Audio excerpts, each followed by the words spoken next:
Hi, I'm Ben and welcome to Field Foley episode 29. Today I'm super excited to welcome Faith Abi-Haydar to the show. Faith is a freelance sound designer, mixer, Foley artist and editor with a wealth of experience. She's worked on a massive 2000 plus SFX library for Shutterstock at Vaudeville Sound in Vancouver and had her short films shown at the Brooklyn Film Festival. Not only is she proficient in Dolby Atmos mixing, but she's also the one editing and mixing this very podcast. So hello Faith and thank you for coming on the show. Hello, and thank you for having me. Of course. You're part of the teams. Yeah. It feels very cool and meta to actually finally be on the podcast. Yeah, it's probably weird, right? So how does it feel? That's my first question. It feels great. It's definitely different to be like, it's so neat when I edit, hearing the intros that you do for everybody else, and it's like, holy, they've worked on this and this and this and this, and I'm editing this podcast about them, and oh my goodness, that's so cool. And now hearing my own self as an intro, it's like, oh, that's so weird. Yeah, that's good. I hope you liked it. That's good. It was very good. Good. So I'm gonna start the podcast with the question I always ask my guests first, because I'm really interested to hear your answer to what is the first sound you ever recorded and why did you record it? I've been thinking about that question a lot because I hear it every single episode and I edit it every single episode, and I've had it prepared in my brain. So the very, very first, like what I would probably say is the official is not the best one. I'll say the best one second. The first one technically recorded was when I very, very first discovered this could be a career of mine, and I downloaded Pro Tools, the free version that used to exist. Then it went away, and then it came back. And so I downloaded that, and it was like the week before my first semester of audio school started, and I tried to plug in this microphone that I got at a thrift store, and I was trying to get signal, and then I finally got signal after like hours and hours and hours of research and study and trying to figure it out by myself, because I hadn't actually started school yet, and I had no prior experience about audio recording, and the first time I got signal, that was like the best feeling ever. But the first time I ever recorded audio in what I do now was it was my senior or junior year in college, and we had just been given our first post-production assignment, and it was the decision of either recording an entire EP or doing 3 sound designs, and I picked the sound designs because I was like, oh, that sounds really cool, and I had absolutely no idea that this was like an option of a career that I could do at the time. So I did Avatar redesign, Captain America redesign, and I did a WALL-E redesign. And there's this scene in WALL-E where at the very like beginning of the scene, that's the scene that I did, where it like opened up his little house, and his like he lives in like this little tractor compactor thing, and so like the door opens and it shakes, and the shot opens to see like his little collection of things that he's like been building up, and you can see them shaking. So I had to like find all these sounds and I had like an absolutely like zero sound library at the time. So I took my little Zoom recorder that I rented from the library and I went to Walmart, and in between songs that would play on the radio, I'd like wait for it to get really quiet, and I went to the craft section and I shook the little baggies of like buttons and like decorations and and like little trinkets that you can find and buy to like put in like little like bracelets or whatever, and I shook it, and then I put it all together, and it actually ended up sounding really cute. But that was like my favorite thing. I had one of my favorite things that I ever done for the program so far yet. And I was like, I knew from the time that I did those redesigns, I was like, I know for a fact this is what I'm going to do forever because this is so much fun. Taking a little Zoom recorder out and recording random stuff and like picturing how it's all going to fit together in my head. It was so much fun. That's awesome. Like real life Foley in a Walmart in between songs. In a Walmart, yeah. In between songs and then in between announcements on the radio. It's like, clean up on aisle 5. And it's like, okay, quick, I got to shake this pack of buttons really fast. That's so cool. I mean, I also like to go into stores and shop by ear, as you say, and just rattle on things and listen to things, and it's like, this one, I'm gonna take this one. It's just $1. I'm gonna get this. Very good sound. But like actually recording in there, it's a good idea. It's a very, very nice idea for a budget Foley session because you have so much stuff there. So you just it takes a lot of time waiting for the songs, the little bits you have. But that is cool. I've never heard that idea before. It definitely wasn't perfect, and it was my very first redesign assignment ever, so I didn't really think about the idea of all the residual fat sounds that I would have that I did end up having to clean up in the end, but of course, yeah. But yes, it's a great exercise, and that leans right into my next question because I wanted to ask you how you started in the audio industry, and we like have now the basis covered and that you like found out this is actually a job and then you were really into it. And how did it go from there? Like what was your first steps into it professionally? Yeah, I feel like in this career it definitely like just happened. Like, you know, when you strip over your own feet but then you keep tripping over and over, that's how I feel like I stumbled into this industry. Originally, I wanted to do something with music because I was in an orchestra and I interned with my orchestra teacher for a little while because I wanted to go into music. But I wasn't a good enough violin player to actually do it professionally. And I had a lot of pressure on me to go into business through my parents of doing something, you know, not artistic, because that's always what, you know, your parents don't want you to risk your livelihood for art sometimes because they know it's hard to make it in the industry. But I was like, no, I want to do something with music. And then one day my orchestra professor had another intern come in who was from the college that I ended up going to. And she was like, and I literally said to her word for word, I was like, I want to do something both in business, but also having to do with music. And she was like, well, there's literally a business music program at the college. Like that's the actual title of it. Like it's the audio industry degree. And I was like, okay, I'll do that. And so that was like primarily focused on music productions, like studio recording and like actually recording musicians. And then, like I said, we ended up doing a redesign project and I fell in love with the audio industry. So then I knew I wanted to move to Canada eventually. So through our school, we had a internship program that everybody had to do when they were seniors.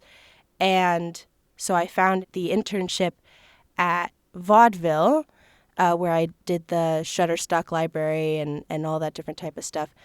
And then from there, after I graduated, then I moved back home, then I moved back to Canada, and then I've just kind of been freelancing ever since, trying to, you know, they're mostly been indie projects and podcasts and that different type of thing. So yeah, that's kind of how I tripped and fell into this job. Yeah, and speaking of the Vaudeville Sound in Vancouver, you mentioned like this massive library, and I also had it in the intro. That must have been like quite a task, like over 2,000 sounds. Can you maybe share some highlights or challenges from the project? Yeah, that was a blast, man. That was so much fun. I mean, that project was going on before I came on and continued after I left. Like I was working on it for a summer for the internship. Like that was the length of my internship, and it had been going on for a long time. And now it's out. Like it released, you know, a couple months after I left. But man, they were so amazing letting me do like every single aspect of the creation of it. Like I worked on the recording of the sounds. Like one of my favorite parts was doing the gore recordings. And like we went out and we went shopping and bought tons of fruit and vegetables and then just sat in the ISO booth and recorded it all day and all the next day. That was so much fun. And then we did all the editing down, picking the best sounds, and I did a lot of that, like, you know, combing through hours of recordings and picking like, this one isn't quite right, this one's perfect, this one isn't quite right, and being just super meticulous about picking which ones were the best ones, which ones people would want to buy. And then from there, editing it, noise reducing it to perfection, you know, like they were super meticulous with it. And then from there, mixing it in, you know, we had it mono, stereo, ambisonic, 5.1, 7.1.2. And then from there, doing all the metadata. That was probably the most challenging part for me, the most like learning curve part, because like I didn't realize how specific that you have to be, because if you say squelch, but it's a little more of like a lower pitched hit, for example, then it doesn't qualify for squelch. That qualifies for like squash or something like that. So like being super meticulous so that if somebody is searching on the website and they search exactly what they're looking for, they're going to find exactly what they're looking for. So I learned so much about metadata working on that, and so much about categorizing, you know, what qualifies as a metal hit versus a metal whoosh versus, you know, is this going to fall under plastic or paper, or, you know, like what categories, like larger categories it goes under. Man, it was so much fun. Yeah, I can imagine. And like, if people are very meticulous with the metadata, it's like, it's so appreciative if you have it. If you have this library, then, and just like you say, it's just so hard to sometimes really describe a sound, just like you said right now, like squash or squelch, or there's so many different words. And yeah, after a while you learn to hear and realize what each word means. But like, especially in the beginning, my learning curve was just listening to all the sounds, and I was like, oh, that is a squash. Oh, that is a bubbling sound, or that is it. And that is an impact, just like you said, and the whoosh. And you develop like an ear for it, and then if something is mislabeled, you're like, that's not a whoosh. That doesn't fit here. So and it's a lot of work, like putting metadata to your sound. So I can appreciate the effort, especially for such a big task. That's amazing. Yeah. And how did you like make all those sounds? I mean, also like trips to Walmart and getting some stuff, or did you have like a Foley stage, or was it just collecting somewhere? No, we didn't have a full-on Foley stage at the time. I think Vaudeville has a Foley stage now, but we recorded all our sounds in the same room that we recorded our ADR, which, you know, for normal Foley to picture, it would need to be a livelier, like a more alive, not as dead room. But considering the fact that we were doing it to put on a website specifically, it really, really helped that the room was so dead. We still had like a minor hum, which was like all of us, we all had our EQ set to it, because we all knew as soon as all the sounds rolled through our computers that we would be like, oh, we gotta get rid of that one frequency that we know that the ISO booth has. So yeah, we took all our stuff there. We did the gore stuff, so we went to Walmart. We got like a couple of watermelons, some cantaloupes, some tomatoes, some corn, some celery, obviously, like lettuce. I mean, pretty much we like bought one of every single kind, anything that could make a satisfying noise. We bought some eggplants because we thought those would make some really good.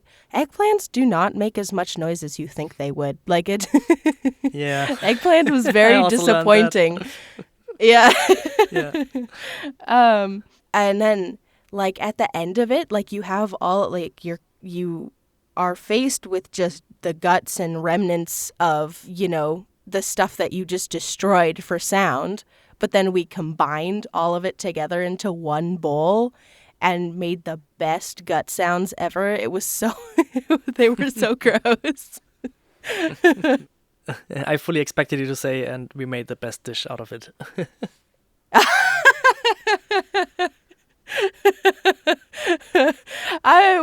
We did enjoy some fruit, but no, I mean, no, it was pretty gross because we had like corn peels mixed with ramen, mixed with raw egg, mixed with the eggshells, mixed with some watermelon juice, mixed with some peels, mixed with some watermelon rind, mixed with some noodles. So we got some really good, like, crunchy, soft, squelchy bone crunches in there, along with some, like, surgery sounds, you know, like with the lesser the crunchy, like if you're imagining a doctor rifling through a patient's stomach or something like that, or like a zombie eating. Oh, man. We did some zombie sounds, and me and my friend, we were in the ISO booth for a long time recording zombie stuff, and like I dug right into a banana with the peel on. He dug right into a cantaloupe with the peel on. Not a cantaloupe, a grapefruit with the peel on, which was very bitter for him. Yeah, and we had reached out to a antique store that was in the area, and they were like, "Oh, we're more than willing for you to come and take some of our stuff, go record it, and then return it. We're like totally fine with that." And we were like, "Holy, okay, thank you." So we went to this antique store, brought all this stuff back. We got these antique toys for some more plasticky sounds because we're really struggling to find some good plastic sounds because we had like all these categories. We had like the metals and the squishes and the gore and paper, but plastic is pretty hard to record well, so it doesn't sound so thin. But those antique stuff really gave us some good plastic stuff, give some good antique sounds, like an old clock or old antique toys, like spinning tops and that different type of thing. So we had to return it by the end of the day. So we just grabbed it early in the morning, recorded as fast as we possibly could, and then returned it by the end of the day. Yeah, that was fun. That sounds wonderful. Yeah, that sounds like a playground. Yeah, that's amazing. It really was. We did like ASMR, so we did like kinetic sand. We like cut it. We played with slime and did like hair cutting. That's awesome. Yeah, I mean you can go so many different directions with such a massive library, and breaking it down into different materials and then areas. It's a good idea. And just out of curiosity, how many people like overall you would say have like made this library in the end? There were 3 hired sound designers and editors, and then there was me, the intern. There was our boss, Mirko, and then Hannah was our like organizer, and she helped put all that stuff together about reaching out to all these different people. And then we had our mixer. Yeah. Nice. So 3 designers, 1 mixer. Mirko is also a mixer, but he was more in charge of like everything all the time. So, yeah, I think it was like a fairly large-ish team. Like compared to like I thought going like right out of school, I thought, oh, this must be the average, and then going into the industry, I realized it was a fairly large team from what I experienced. Absolutely, although then again, I'm usually the only person on my own team most of the time now, so it's different that way. Yeah, but yeah, that sounds like a fairly large team. But yeah, as you said, like it's a massive library, and especially with all the organizing of like keeping everything in check and the mixing, and the metadata. It's a lot of work. And speaking of mixing and other things, you've worked in like various roles such as sound designing, mixing, Foley artists, editing. Do you have a favorite role of all the sound things, or is everything nice? Ooh. Sound design. I think sound design is my favorite. I'm warming up to mixing. I always said to myself that I wasn't a very good mixer, but I'm realizing as I go across of this is that nobody is good at anything. It's their first time doing it. And I just needed to Yeah. give myself a chance to try to keep trying, keep practicing. I still like sound design is still like my passion. Like going back to like those redesigns that I did, like I just absolutely fell in love with like doing the creature sounds and doing the fantasy fighting and the fantasy superpowers, and like I did like the Avatar Last Bender final fight or whatever, and working with all that fire and doing the designed fire. It was so cool. Yeah, sound design is definitely my favorite, especially when it's animation too. It gives you so much more room to be creative. Yeah, understandable. Absolutely. Yeah, and going more a bit into the mixing, you've also like now mixed in Dolby Atmos. Can you maybe explain a bit of the process of mixing something for Dolby Atmos? Because it's like nowadays it's like this big thing, and rightly so, I would say, because when you like hear, yeah, like the Dune movie, I always keep repeating the Dune movie, but I just love the sound and the mixing so much in this, and it made me like fall in love with Dolby Atmos. So yeah, maybe you can explain a bit about how you approach such a project. Yes. Dolby mixing is my favorite. I don't even consider it on par with just like regular mixing. Like regular mixing and like Dolby, it's like you're creating a space. Like you're creating an environment around you. Really putting these things in a way that it's not distracting. Cuz like when I was in school and we learned about, like the way you need to do it without distracting the people and removing them from the immersive process. Like you don't want anybody in the movie theater looking behind them because they're like, "Oh, what was that? I think that's something that's actually behind me." Like you want to make sure, so like having that like kind of, you feel like it's behind you, but it's actually not quite in the speaker behind you, is so fun and interesting to mix that way. I think the way I usually approach Dolby mixing is initially you want to make sure the dialogue is always in front. You always want to make sure that whatever is supposed to be the focus is in front of you. So like if you're and it can't be distracting. So if you're looking at a scene with somebody, two people sitting at a fire, and it keeps switching from person to person, it keeps switching perspectives, you're not going to switch that campfire back and forth and back and forth and back and forth between the left and right speakers. That's going to be distracting. It's not adding to the narrative of the story in order for that to, be there.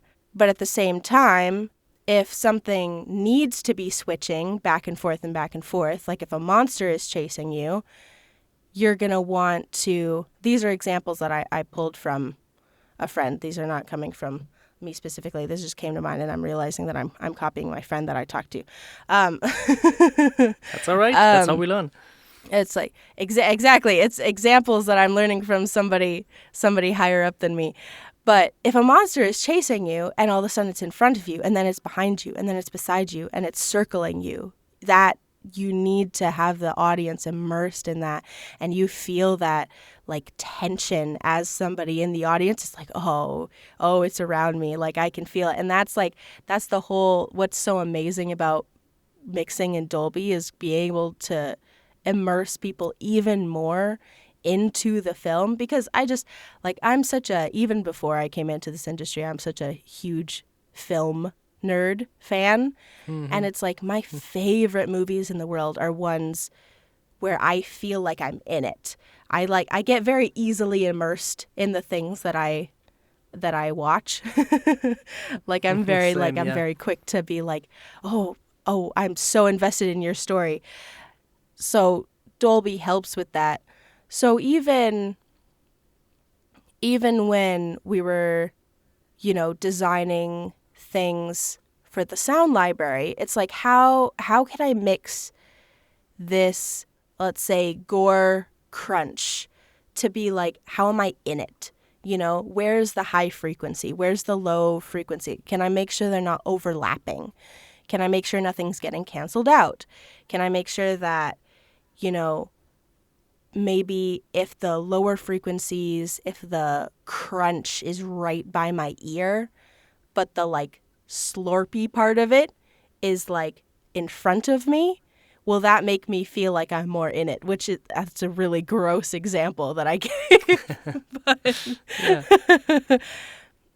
But making sure that people can feel like they're in the film is just like such a huge bit. Like, you know, when I was mixing the Avatar redesign in Dolby, mixing the fire so you feel like it's right by your ear, so you feel your face being singed, like you can feel it, but you can't actually feel it, but you hear it, so that makes your body think that you feel it, which is so amazing to see how the brain interprets sound.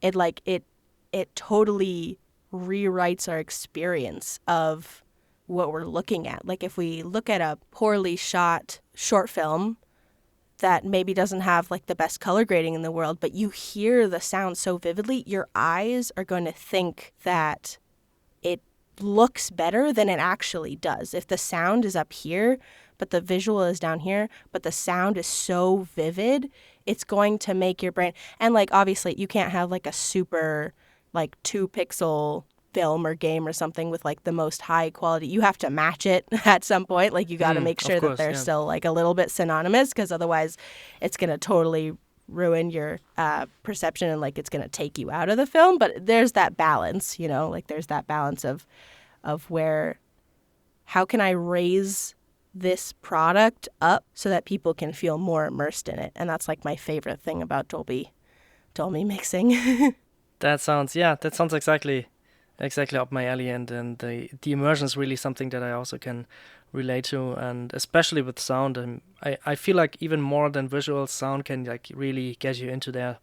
And they are all like these psychoacoustic tricks that you can employ for different things. And just like you said, if something is circling you and you have this like growling sound, and you will probably use some like real life animal sounds in there, then on a subconscious level there's always going to be that kind of stress in you, because like the primate in you knows that there's a predator out there that's hunting you right now. So that's really hard to just switch off. You can't just shrug it off.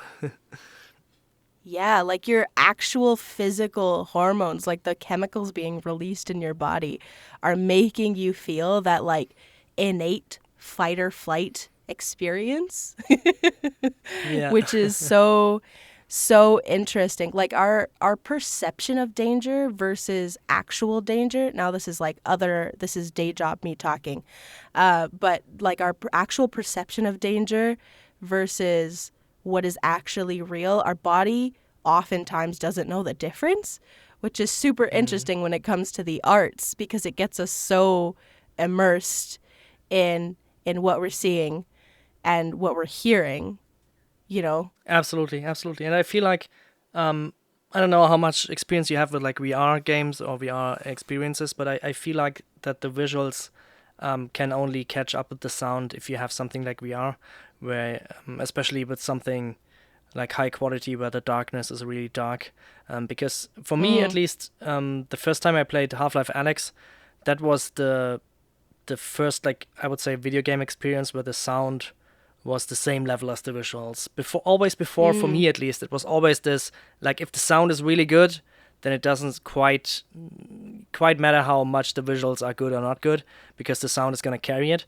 But like for really great VR experiences, you can have things like, on the sidelines, like barely visible in your eye, and that, at least to me, like gives me the same like physical reactions that really good horror soundscapes do. I haven't worked on games hardly at all, but at Vaudeville we did work with ambisonic, which is meant for immersive experiences and things like that. Like ambisonics is different but similar to surround sound mixing in the sense where it's like an immersive it's like an immersive world. Everything will move. Like if I'm wearing headphones, I'll use the example of headphones more because that's better. So if I'm wearing headphones and there's a bird in my left ear and I turn to go look at where the bird is, it's still going to be in my left ear because it's going to stay where it is. But if I'm wearing something that allows me to hear an ambisonic track and I hear a bird in my left ear and I turn and I look at where the bird is going to be in the mono track now. It's going to be in front of me.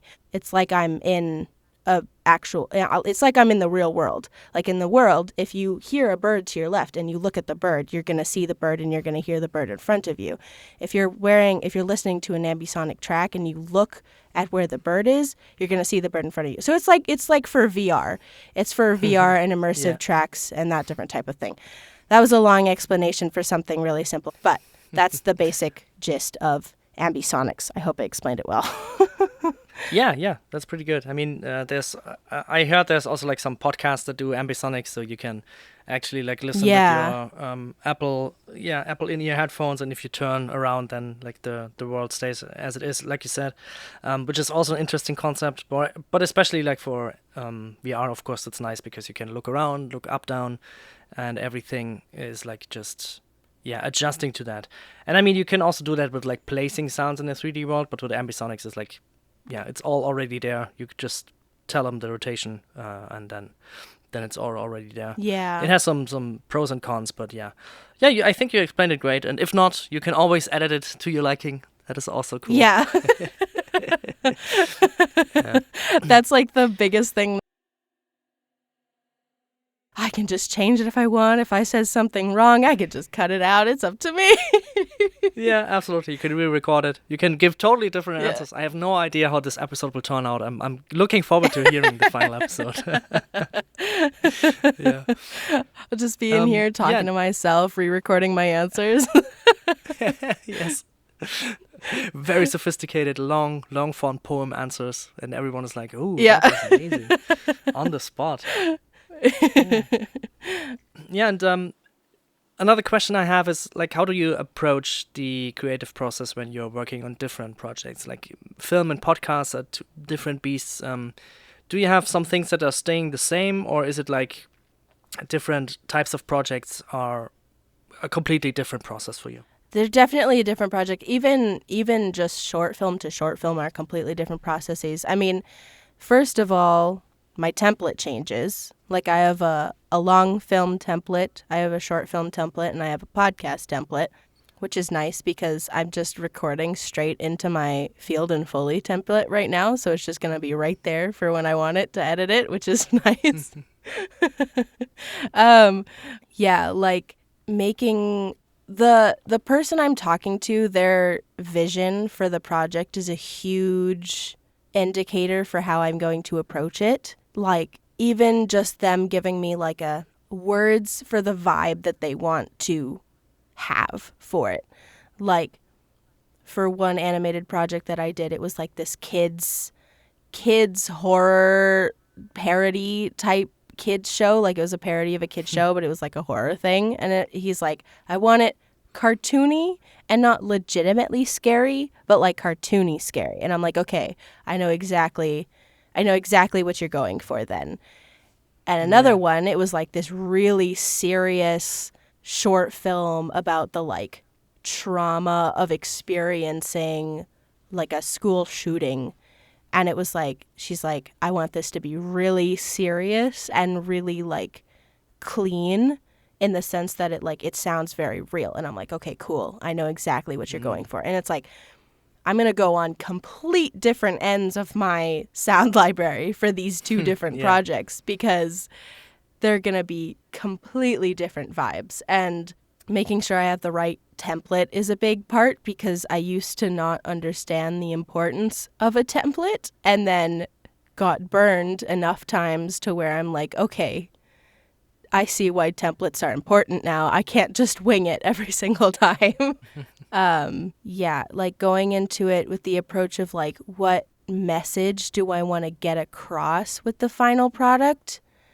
like how do I want the audience to feel is the biggest thing going into these different projects, and being able to switch my brain modes. Like, it's so different going from a film to a podcast to a, being able to be flexible is like the biggest part. It's like, okay, I have to erase everything that I just did and completely switch modes and go into podcast mode.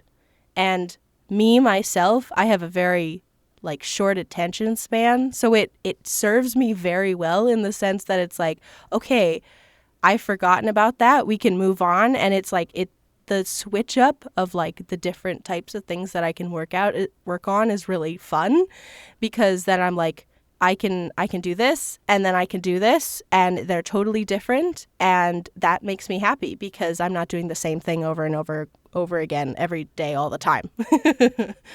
Yeah, that sounds great. Yeah, that's also what I really like in the sound like space, especially like for me, the switching between like going out in nature and recording, or like just like you said in Walmart or wherever you find cool sounds, and then editing them or designing something on the computer, or talking, just like you said, with the creatives and finding out what exactly they want for the project and working that together. Those are all like very different things, and having the opportunity to switch between so many different kind of, I don't know, job modes, just like you said, modes. Yeah, that's a good word for it.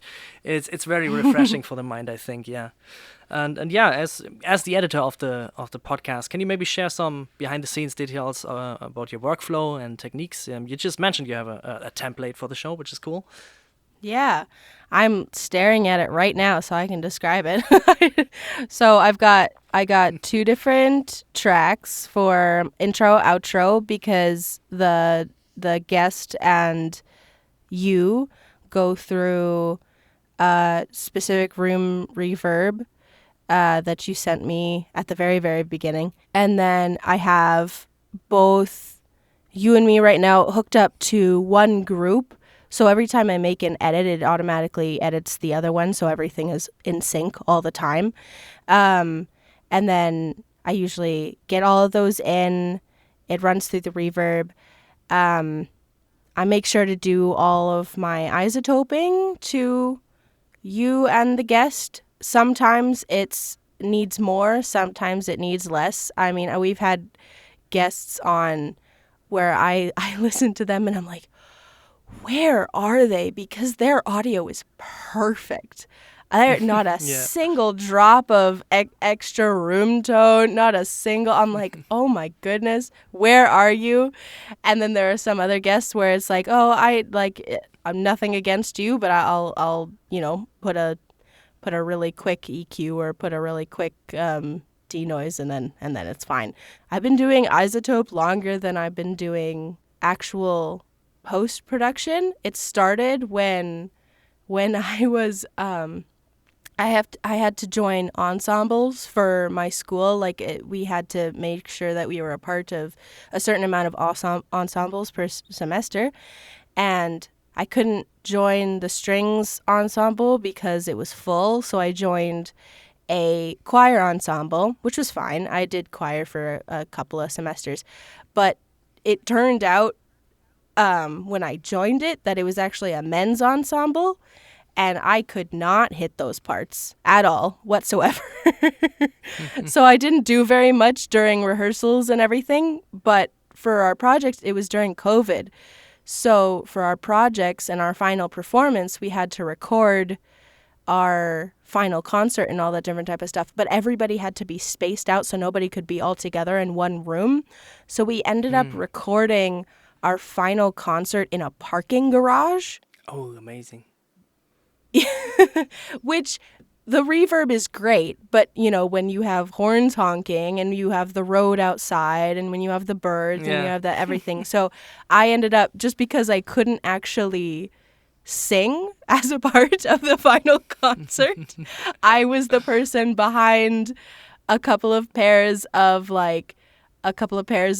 microphones, sitting there on the sidelines with my portable interface, recording, doing all the levels. And then I took it into my computer, isotoped it all, and then we posted it as our final Upstate men's ensemble choir or whatever it was. So all that to say, I like working with iZotope. I think it's a lot of fun. I take a lot of pride in being able to fix up audio so that it sounds really clean and it sounds like everybody is in the most pristine room most of the time, I hope. Sometimes it only can go so far, but yeah. So then all that to say, then I isotope it, then export it, normalize it.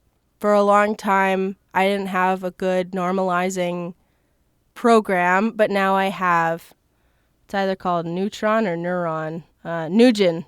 I was wrong both counts. Nugent Audio, the LM Correct 2. So I use that to normalize it down to -1 peak, -18, 19 LUFS, depending on how much it needs and the specs of where it's going and all that. And then I actually export it in Reaper because it's a lot easier that way, especially with doing the teasers and everything. It allows me to cut them up and then all export them as individual objects all at the same time. And it also allows me to export in the specific specs of the MP3 that we need for, I can't even remember what the MP3 is for. I think it's for the Patreon or something like that. No, it's for the distributor, yeah. Yeah. So in Reaper, I can do the wave and the MP3 and all the teasers and all of it all at the same time and export it really easily. I still hold on to Reaper as much as I can to use its workflow because it's pretty easy. I used Reaper a lot when we were doing the sound library because you can export them all as individual assets. Yeah. Instead of needing to do so many. It's very different exporting in Pro Tools versus, like when you need to do little bitty separate things. So yeah, then I export it in Reaper, and that's how the podcast file is born.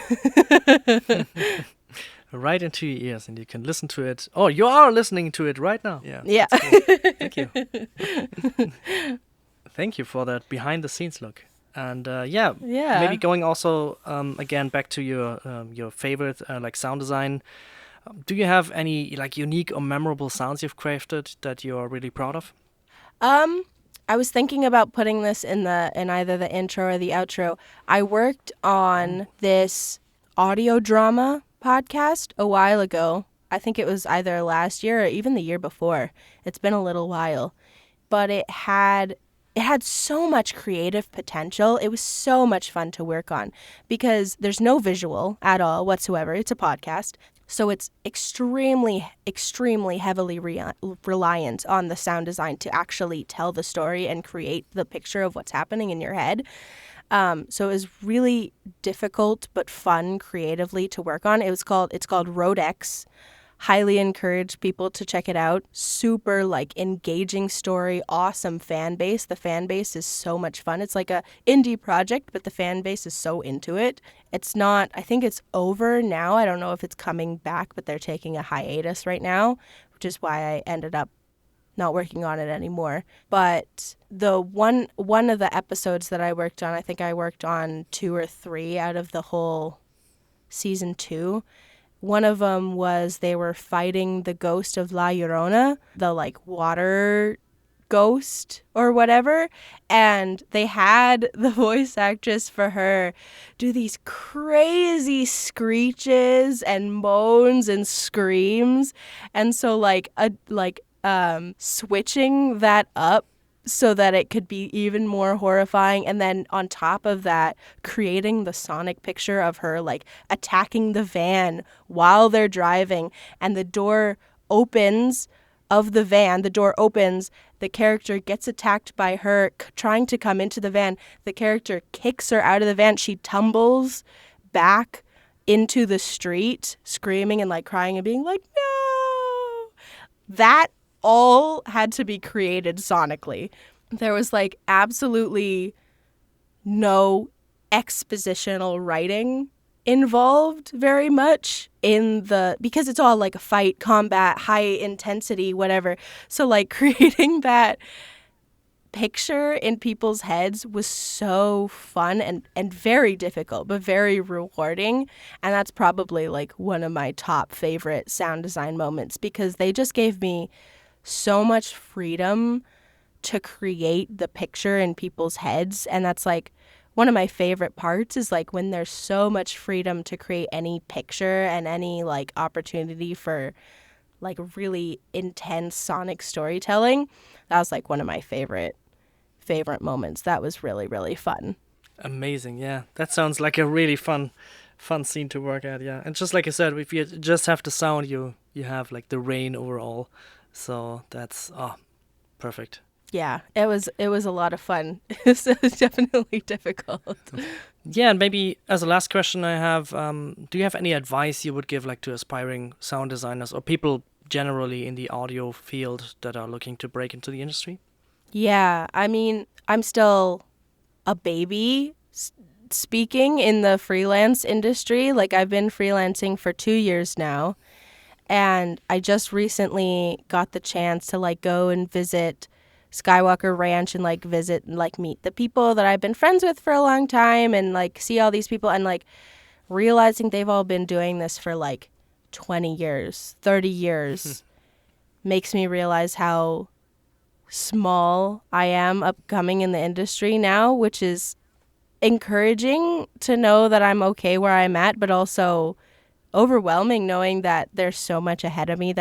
But the biggest thing is networking, which is probably what anybody you'll ask will tell you, which isn't anything new probably. But the biggest thing is knowing people. So like, I have never once in my 2 years of freelancing ever applied for a job on like an application form and gotten a gig. Like, I know they exist, especially in the game audio industry. They exist a lot more, but never once have I personally done that in my like experience. It's always been word of mouth. I mean, my very, very, very first gig my classmate's mentor had a friend who needed her reel done, and I edited it together, which is like a person of a person of a person. And like, some gigs have come from my mentors, or so many have come from Twitter. Oh my gosh, so many have come from Twitter. Like, create those online profiles and reach out to people is the biggest thing. I mean, when I very first started trying to find jobs in freelancing, that's what I was told, was get on game audio Twitter is what they said. But then getting on it and realizing there's so much more than game audio. I mean, there's so many people who are passionate about their projects. They're excited to find people. They're excited to make friends. I mean, audio people are so humble. Like, they don't think highly of themselves. They don't think highly of what they do, or, you know, they don't have huge egos at all. So, you know, so many friends, like the people that I was able to meet at Skywalker Sound, I literally, you know, just DM'd them, you know, a year or so ago, and, you know, we're mutuals on Twitter, and we have DM chats every once in a while, and they're like, absolutely, if you have a project that you want, you know, advice on or whatever, let me know. And, you know, that leads to, you know, bigger opportunities in the future. And like, it's literally, it's just about making friends. Like, I don't think of these people as like, oh, they're going to be able to give me a job one day. It's like, no, I made a friend of somebody who's equally as passionate about the exact same thing that I'm passionate about. And I'm so excited to talk to you about it. And if that leads to us working together one day, absolutely, that would be absolutely awesome. But it's just so fun connecting with people that are just as passionate about what you're passionate about. And that leads to like greater connections in the future. So like connecting with people, asking people questions. I mean, I was the biggest introvert of all time. And I still am a little bit. So it took me so much to get out of my comfort zone and be able to like message these people and ask them, hey, like, what do you do? How did you get here? You know, what's your work process? What does your template look like? What is your sound design? Like, how are you inspired? You know, kind of questions. And they love talking about it. I mean, I love talking about my work with you right now. So everybody else loves talking about what they do. I mean, it's fantastic. I mean, that's why you started this podcast in the first place, because you were just so excited to learn from people and to hear about what they do and just chat about sound waves. I mean, that's the best part, is being able to find people that you connect with. So on the more technical side, get a good pair of headphones, get Pro Tools, get your normalization program, like I use Nugent, because that is extremely difficult, if not impossible, to submit the final versions of what you do without it properly. Get yourself Isotope. So much noise reduction work is out there, dialogue editing, so much, like that's so much of how I got into the industry is through dialogue editing and sound cleanup. If you're into sound design, really experiment with your plugins. Learn how to get the most out of the plugins you have. One of my favorite words of advice that my professor gave to me when I was in school is don't just keep getting more and more and more plugins. Completely master what you have in and out, even with just the stuff that Pro Tools gives you, like just the default plugins. Learn those in and out before you get more stuff. I mean, I still use the default Pro Tools EQ sometimes because I know it so well because I've been working with it so well. Now I use Ozone a lot more. Now I use my Isotope EQs a lot more. I use my dynamic EQs because Pro Tools doesn't have dynamic EQs. But really know your equipment in and out because that will help you. At the end of the day, you will go to what you know best. You won't go to that plugin that you bought a year ago and then never used because you forgot you had it. You'll go to what you use the most. Speaking from personal experience of plugins that I've gotten, and then I'm like, I never use this because I've never actually delved into this. Do so many redesigns. I'm working on that right now. I'm trying to get back into doing so many redesigns because so many people will see your work and know what you're capable of, even if it isn't like an original project that you yourself worked on originally. They'll know what you're capable of and they'll know your talents. I struggled a lot with feeling like, oh, they won't take me seriously because I didn't myself do this. And then the more I've worked on indie projects, it's like, oh, well, my redesigns are actually more capable of showing what I'm capable of than these short films that I work on, because a lot of times with these indie short films or indie projects, I'm not given the time or the tools or the whatever I need to fully be able to do. It's not going to have the same quality as something that's like professionally shot or professionally animated, right? Like it's gonna look different, and it's not necessarily that it's not gonna have like a positive impact on your portfolio for people to see that you've worked on projects, but at the same time, they might not authentically show what you're really passionate about. Like the most of the stuff that's on my portfolio is a lot of dialogue cleanup, a lot of Foley. I haven't gotten the chance to do a lot of really creative sound design projects to picture that I can actually show on my portfolio. Whereas, I mean, I have like my Arcane redesigns and I have my Atla redesigns and I have my other redesigns that I've done that it's like, this is what I love. This is what I like to do. Yeah, I love doing redesigns. They're so much fun. It's hard when it's like, this isn't it's hard for me trying to remind myself that it's not just a waste of time, that I'm not just like, my brain likes to tell me if something's fun, it's not worth doing because it's like, oh, this is a waste of time. I'm only doing what I think is fun. I'm not doing actual work. But when what you work on is fun to you, it's always worth it because it will always be work and it will always be fun. And so therefore it will always be a blast. Oh, yeah. That's perfect closing words. Yeah. But yeah, that's absolutely. If you can find that spot where it can give you work and it's also fun, then it's the perfect job and you should hold on to that. Great.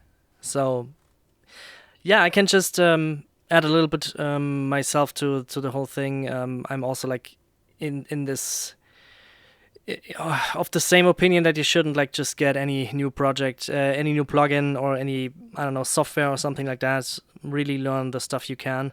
What I can recommend is like putting them just like on a bookmark list or something when you want to buy something, and at least wait a week or something, because if you really want it or if you really need it, you're gonna know. If you have like a project and it's gonna pay well and you say like, okay, I can really use that for exactly that purpose, then it's probably a cost, but most of the time you're not gonna need it. So just postpone the urge to buy stuff, and most of the time you won't buy it because it's just the first, I don't know, marketing hype. Or I mean, a lot of software is really good, but then there's also a lot of really, really good affordable or even free software out there.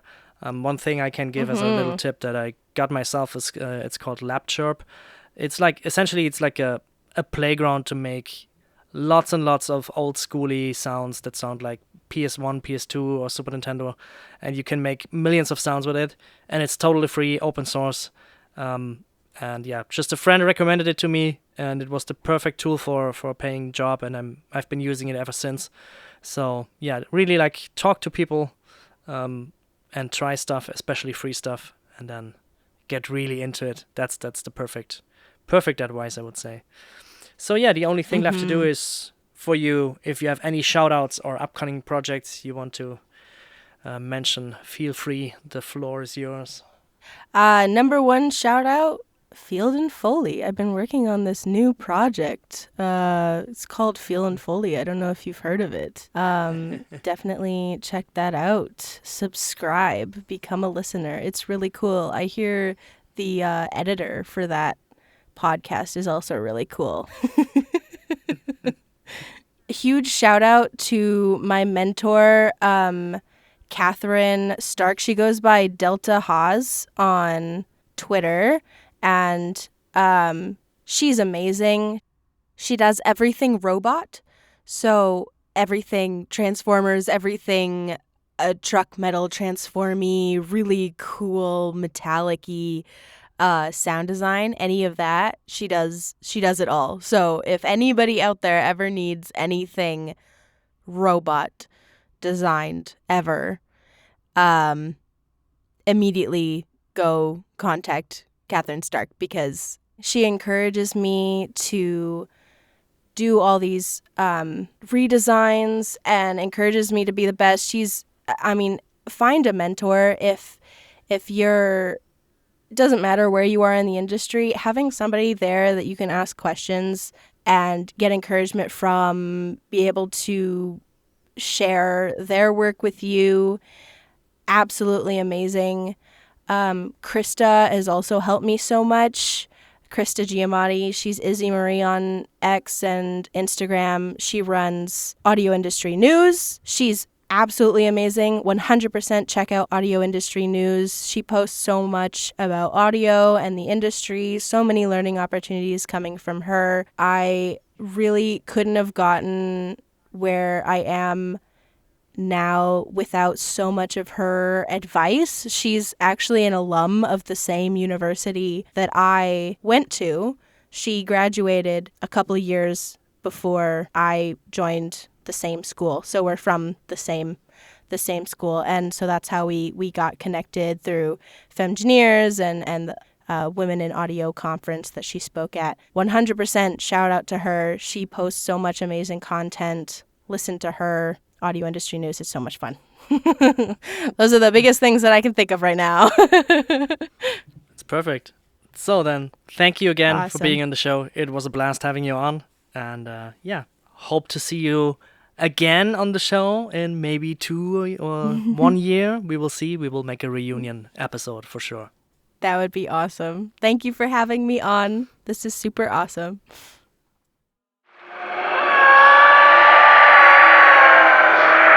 Fuck me. Of course this bitch is following me. God damn it.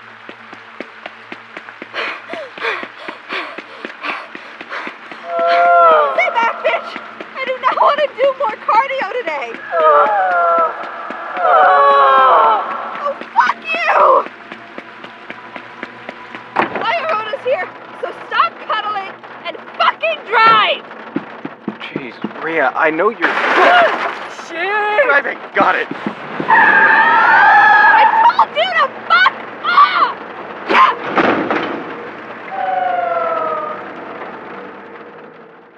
Looking for more audio-related podcasts to listen to? We're part of the Audio Podcast Alliance, featuring a hand-picked selection of the very best podcasts about sound. Be sure to hear the latest episodes from our friends in the community at audiopodcast.org.